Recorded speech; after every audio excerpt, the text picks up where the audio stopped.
tener la ponencia denominada Los desafíos de la sostenibilidad rural colombiana en un escenario de posconflicto, equidad, diferencia y reciprocidad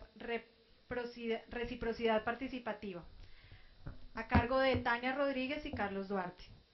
Tania es estudiante de doctorado de Ciudadanía y Derechos Humanos en la Universidad de Barcelona, España. Es magíster en Análisis Ideológico y del Discurso de la Universidad de Essex en Inglaterra. Es politóloga de la Pontificia Universidad Javeriana de Cali. Es investigadora del Centro de Estudios Interculturales de la Pontificia Universidad Javeriana de Cali y docente del Departamento de Ciencias Jurídicas y Política de la misma universidad. Sus temas de investigación son modelos fundacionales para el análisis político e ideológico, los procesos simbólicos en la formación de identidades políticas y movimientos políticos contemporáneos y los procesos democráticos de inclusión política y social.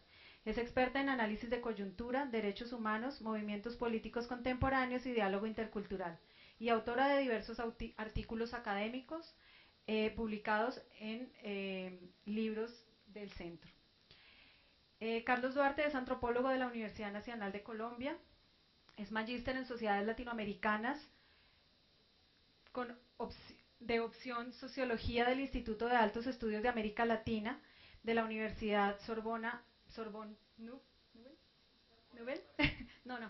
Nouvelle, y tiene experiencia de varios años en el campo de investigación social aplicada, metodologías cualitativas, antropología de la comunicación audiovisual y en la implementación de dinámicas comunicativas con poblaciones en contextos de violencia política. Es candidato a doctor en Sociología del Derecho Rural y miembro del Centro de Estudios Interculturales de la Pontificia Universidad Javeriana.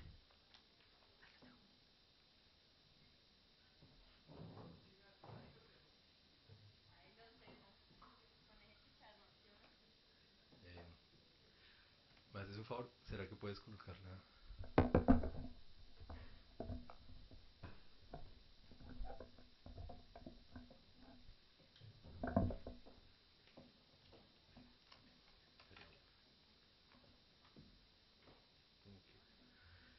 Buenas tardes.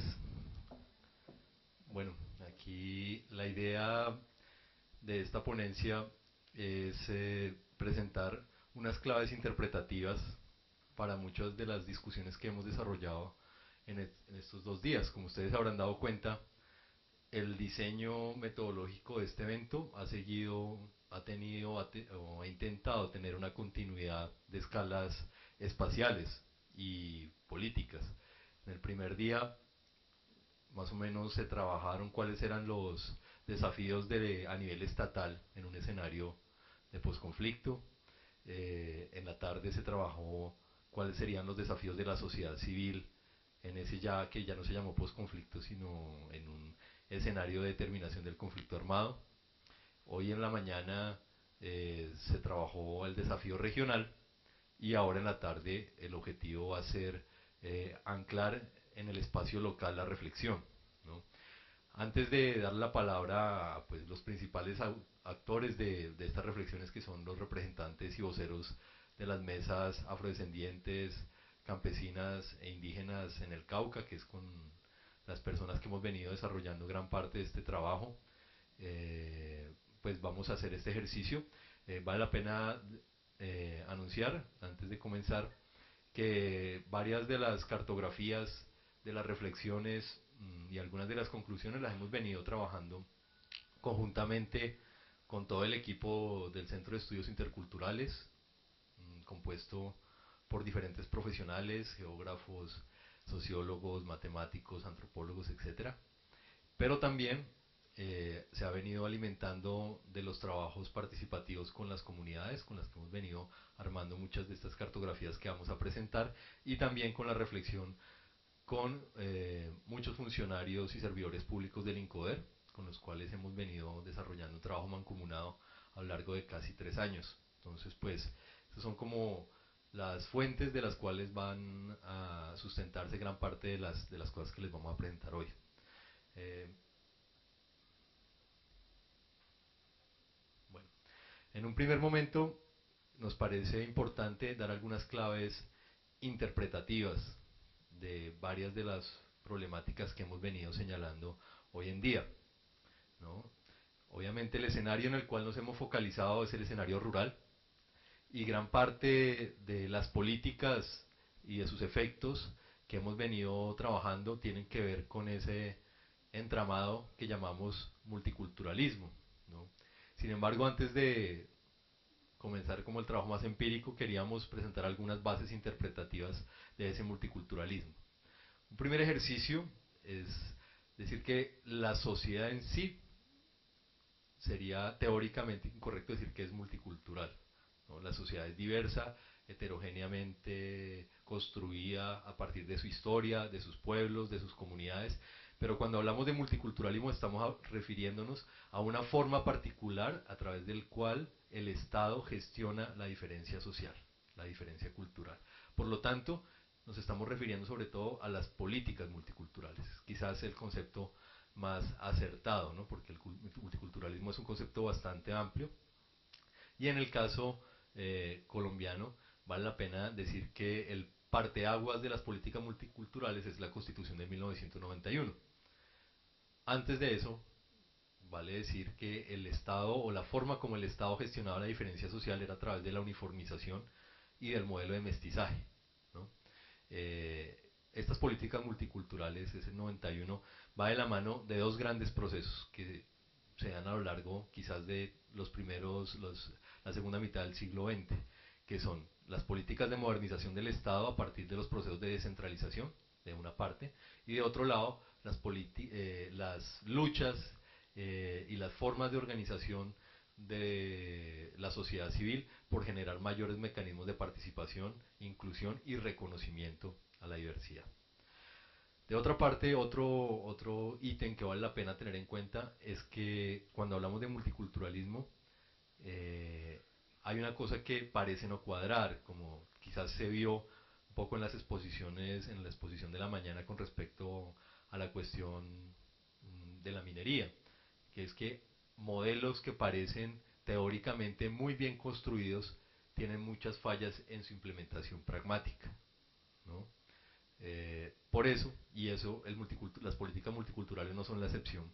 Hoy, casi después de 20 años, incluso se habla de una pequeña crisis del multiculturalismo y tiene que ver con eso, ¿no? Con que políticas multiculturales de reconocimiento que parecen muy bien construidas tienen problemas a la hora de su implementación práctica. A esa diferencia, que puede ser útil teóricamente, la hemos dividido entre un multiculturalismo teórico, sustentado en todos los ejes de reconocimiento, a la diferencia, a la convivencia, etcétera, y un multiculturalismo operativo, que es el cual se hace pragmático a través de leyes, disposiciones y sobre todo procedimientos, que son los que reglamentan, ¿no?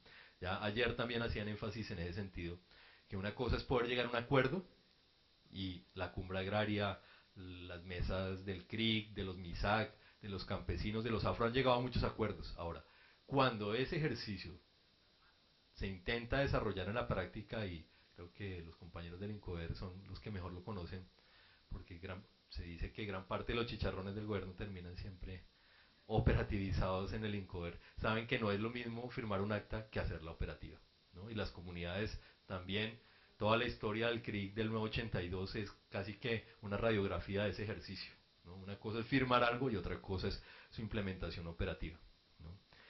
Finalmente, y un tercer aspecto es, de las políticas multiculturales, ¿son todas iguales? En la mañana y ayer hablábamos de los casos de Centroamérica, Guatemala, El Salvador, Nicaragua. Obviamente estamos en el caso colombiano, pero vale la pena remarcar que el multiculturalismo, al ser una política, debe ser contextualizada en el Estado, nación en el cual se desarrolla. Por lo tanto, es absolutamente viable y recomendable hablar de un multiculturalismo colombiano, porque en Colombia hay una forma particular de ese multiculturalismo, ¿no?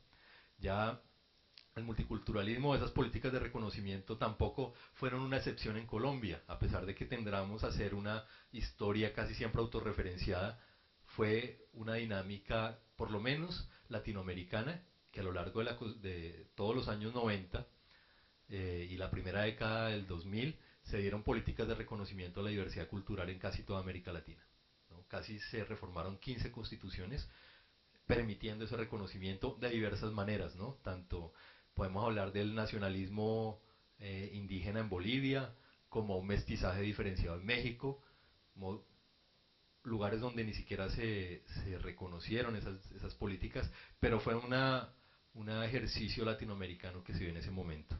Pero entonces, ¿qué caracteriza las políticas multiculturales en el Estado colombiano? Yo me atrevería a decir que hay una particular mezcla, ¿no?